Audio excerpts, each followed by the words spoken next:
नमस्कार। मैं doctor Anita Rai Singhani, associate professor EFM, government PG college Kekri से आपका हार्दिक स्वागत और अभिनंदन करती हूँ। बिजनेस इकोनॉमिक्स के लिए आज जो पेपर मैंने रखा है, आज जो पॉइंट मैंने चैप्टर रखा है, उसका नाम है पूर्ण प्रतियोगिता।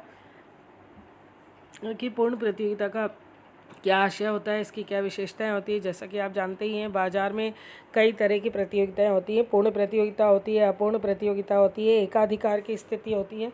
पर आज हम जो स्टडी कर रहे हैं वो पूर्ण प्रतियोगिता के बारे में कर रहे हैं। पूर्ण प्रतियोगिता बाजार की वह स्थिति होती है जिसमें एक वस्तु के बहुत अधिक क्रेता और बहुत अधिक विक्रेता होते हैं, और वह वस्तु के क्रय और विक्रय के लिए उनमें परस्पर इतनी प्रतिस्पर्धा होती है कि संपूर्ण बाजार में वस्तु का एक ही मूल्य प्रचलित रहता है। पूर्ण प्रतियोगिता की खासियत ये है कि इसमें बहुत सारे तो खरीदार होते हैं और बहुत सारे ही बेचने वाले होते हैं, तो इसलिए जो है पूरा कंपटीशन होता है और परफेक्ट मार्केट जिसे कहा जा सकता है वो स्थिति रहती है। दूसरे शब्दों में हम ये कह सकते हैं कि पूर्ण प्रतियोगिता से आशय वस्तु के क्रेताओं और विक्रेताओं के मध्य पूर्ण प्रतियोगिताओं का होता है। इस प्रतियोगिता के कारण इस प्रकार के बाजार में वस्तु के मूल्य सभी स्थानों पर एक समान ही पाए जाते हैं, क्योंकि बहुत सारे खरीदने वाले और बहुत सारे बेचने वाले होते हैं। तो बहुत ज़्यादा कंपटीशन के कारण न तो वस्तु का बहुत ज़्यादा मूल्य हो सकता है, न बहुत कम हो सकता है। तो यहाँ एक एप्रोप्रिएट रेट भी रहता है और एक समान मूल्य ही रहता है मार्केट के अंतर्गत पूर्ण प्रतियोगिता में। श्रीमती जॉन रॉबिन्सन के अनुसार अगर हम बात करें तो पूर्ण प्रतियोगिता की स्थिति उस समय पाई जाती है जब प्रत्येक उत्पादन का उत्पादकता के लिए मांग पूर्णतया लोचदार होती है। पूर्ण प्रतियोगिता की कई सारी विशेषताएं भी हैं और उन विशेषताओं को हम ध्यान में रखेंगे। सबसे पहले तो क्रेताओं की अत्यधिक संख्या का होना।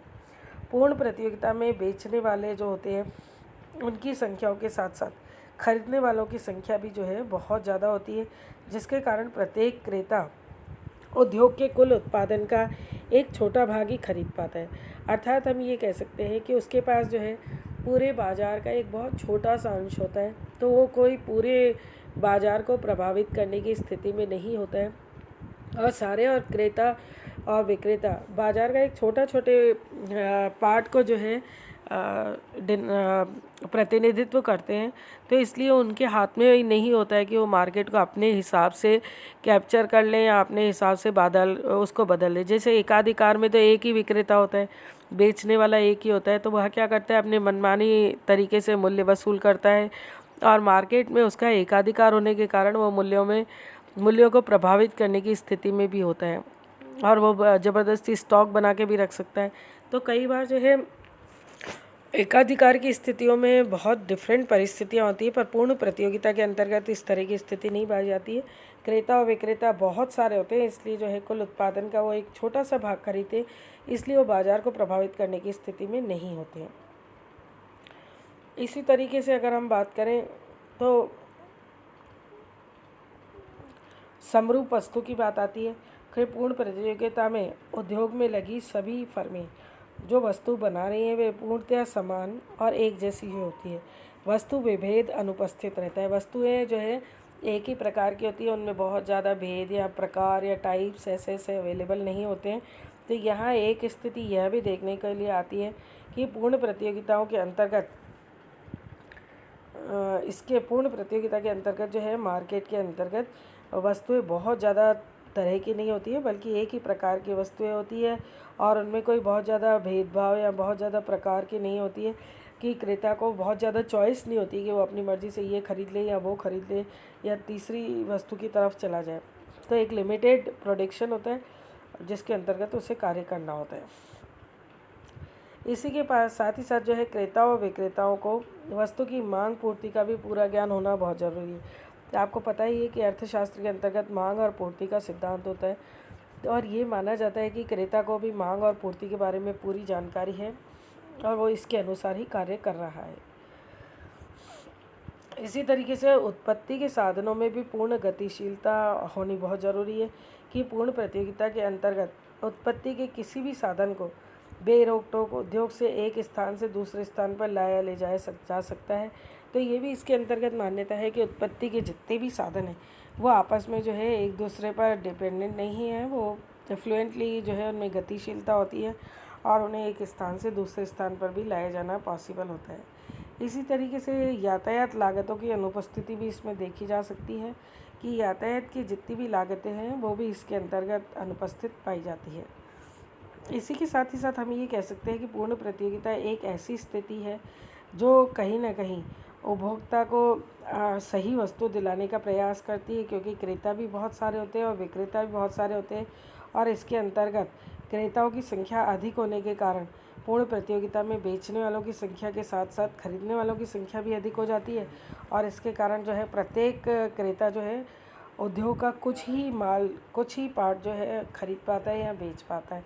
तो इसीलिए जो है पूर्ण प्रतियोगिता में अलग तरह की स्थिति पाई जाती है कि प्रत्येक उत्पादकता के लिए मांग पूर्णतया लोचदार होती है और लोचदार मांग के कारण जो है मूल्यों में बहुत ज़्यादा परिवर्तन नहीं आता है या बहुत ज़्यादा उतार चढ़ाव की स्थिति इसके अंतर्गत नहीं देखी जाती है। तो कुल मिलाकर के ये कह सकते हैं कि पूर्ण प्रतियोगिता जो है बहुत कम परिस्थितियों में ही पाई जाती है। ज़्यादातर मार्केट जो है अपूर्ण प्रतियोगिता होती है, कहीं पे क्रेता ज़्यादा होते हैं तो कहीं पे विक्रेता ज़्यादा होते हैं। तो यहाँ ऐसी स्थिति बहुत कम पाई जाती है जिसमें बहुत सारे तो विक्रेता हों और बहुत सारे क्रेता हों। तो यहाँ पे ये भी बात ध्यान देने की है कि पूर्ण प्रतियोगिता की स्थिति जो है व्यवसाय में या बिज़नेस में कम पाई जाती है और इसी तरीके से वस्तु के क्रेताओं और विक्रेताओं के मध्य पूर्ण प्रतियोगिता का होना अपने आप में बहुत महत्वपूर्ण है और वस्तुओं के मूल्य और स्थान पर सभी जगह जो है एक समान मूल्य की स्थिति भी रहती है और इसमें बहुत ज़्यादा मूल्यों में विभेद या वस्तुओं में विभेद नहीं पाया जाता है। वस्तुएं भी एक ही तरह की होती है, उनमें भी बहुत ज़्यादा परिवर्तन की संभावना नहीं होती। इसी तरीके से मूल्यों के अंतर्गत भी बहुत ज़्यादा परिवर्तन नहीं पाए जाते। तो एक ही तरह की स्थिति रहने की इसके अंतर्गत चांसेस ज़्यादा रहते हैं। तो यूँ कह सकते हैं कि पूर्ण प्रतियोगिता अपने आप में बहुत महत्वपूर्ण है और क्रेता और विक्रेताओं के मध्य पूर्ण प्रतियोगिता का होना अपने आप में काफ़ी इम्पॉर्टेंट माना जाता है। और पूर्ण प्रतियोगिता में बाज़ार की वह एक ऐसी स्थिति हो जाती है कि एक वस्तु के बहुत सारे क्रेता और विक्रेता हैं और वो वस्तु के क्रय और विक्रय के लिए परस्पर उतनी प्रतिस्पर्धा भी होने लग जाती है और उसके अंतर्गत एक ही तरह का मूल्य भी प्रचलित होता है।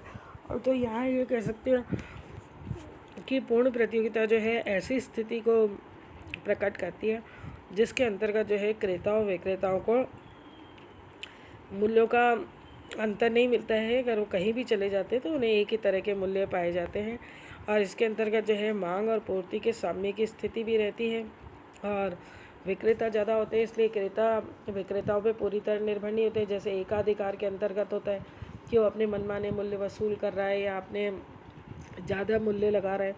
यहाँ पे वो ऐसी स्थिति में मूल्य अधिक नहीं कर सकता है, क्योंकि उसे पता है कि अगर मूल्य अधिक लेगा तो क्रेता जो है उसे छोड़ करके किसी दूसरे दुकानदार के पास चला जाएगा।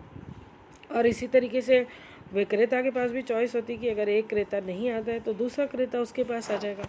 तो क्रेताओं और विक्रेताओं को एक दूसरे की बहुत ज़्यादा परवाह नहीं होती है, क्योंकि उन्हें ये पता होता है कि एक क्रेता नहीं आया तो दूसरा क्रेता आ सकता है। और इसी तरीके से क्रेता को भी ये पता होता है कि अगर ये विक्रेता से माल नहीं मिल पाया तो दूसरे विक्रेता से वो माल को खरीद सकता है। तो यूँ कह सकते हैं कि पूर्ण प्रतियोगिता की स्थिति के अंतर्गत क्रेताओं और विक्रेताओं दोनों को यह पता होता है कि माल कितना लेना है, किस तरह से लेना है, क्या मूल्य मिलने हैं। तो बहुत सारे क्रेताओं और विक्रेताओं के कारण मांग और पूर्ति में भी साम्य की स्थिति आने लगती है और धीरे धीरे ये प्रयास किए जाने लगते हैं कि मांग जो है वो पूर्ति के अनुरूप हुई हो और अधिक से अधिक लोगों को जो है उसका लाभ मिल सके। तो पूर्ण प्रतियोगिता की स्थिति जो है बहुत कम पाई जाती है और ज़्यादातर मार्केट में जो है पूर्ण प्रतियोगिता की स्थिति देखने को मिलती है या एकाधिकार की स्थिति भी हो सकती है। पर एकाधिकार के अंतर्गत क्रेताओं का शोषण होने लग जाता है, मूल्य बढ़ा दिए जाते हैं, आर्टिफिशियल जो है कमी कर दी जाती है माल की और स्टॉक बना करके रख दी जाते हैं। तो क्रेताओं को उसके कारण काफ़ी परेशानी का सामना करना पड़ता है और जो मूल्य मिल रहा है उसी पर ही उसे काम करना पड़ता है और उसी पर ही माल को ख़रीदना होता है। पूर्ण प्रतियोगिता में किसी का मोहताज नहीं होता है, वह अपनी मर्ज़ी से जो है माल को ख़रीद सकता है, माल को बेच सकता है, क्योंकि यहाँ पे क्रेता भी बहुत सारे हैं और विक्रेता भी बहुत सारे हैं। तो इसलिए मार्केट के अंतर्गत जो मूल्य निर्धारित होता है वो आपसी मांग और पूर्ति के हिसाब से जो है मूल्य निर्धारण का कार्य हो जाता है। तो यूँ माना जा सकता है कि पूर्ण प्रतियोगिता के अंतर्गत क्रेताओं विक्रेताओं दोनों को जो है कार्य करने के समान अवसर प्राप्त होते हैं। धन्यवाद। Thank you so much.